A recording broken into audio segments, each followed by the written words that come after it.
Hi friends, ఇంకా big boss హౌస్లో అయితే ఏడుపుల గోల డ్రామాలు అయితే స్టార్ట్ అయిపోయినాయి అని చెప్పాలి. ఎందుకంటే నిన్నటి షో ప్రకారంగా చూసుకుంటే మీరు అబ్జర్వ్ చేయండి, ఫ్యామిలీ వీకెండ్ ఇదివరకు యాక్చువల్లీ బిగ్ బాస్ హౌస్లో ఏంటంటే ఎండింగ్లో చూపించేవాళ్ళు. బట్ కానీ థర్డ్ వీక్లోనే ఫ్యామిలీ నుంచి ఇన్ఫర్మేషన్స్ వస్తున్నాయి.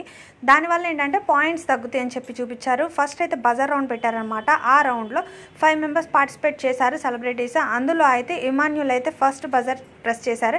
ఇంకా తనూజ అందరూ క్రై అయితే స్టార్ట్ చేశారు.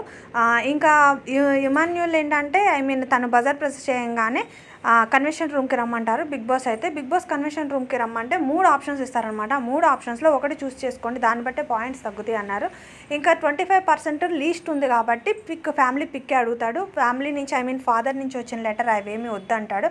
40% 30% అనేది వేరే వాళ్ళకి కూడా యూజ్ అవ్వాలి కదా అని చెప్పి చిన్నగా 25%నే యూజ్ చేసుకున్నాడు అనమాట. ఎనీవే, ఇంకా శ్రీజ ఏడ్చింది, ఏంటి ఆ పిక్ పెట్టారు అనుకోవచ్చు. శ్రీజ ఏంటంటే తను సేఫ్ అయిపోయింది కదా నామినేషన్స్లో లేకుండా, అందువల్ల రాంగ్ నామినేషన్ అని చెప్పి ఎప్పుడైతే కెప్టెన్ పవన్ అని తను సేవ్ చేశాడో అప్పుడు క్రై స్టార్ట్ చేసింది. ఇంకా బిగ్ బాస్ హౌస్లో ఈరోజు రేపు అయితే ఇవే ఉంటాయి, ఫ్యామిలీస్ అండ్ బజార్ రౌండ్స్ ఇవే ఉంటాయి. ఇంకా ఈరోజు అయితే ఇదే సాగుతుంది.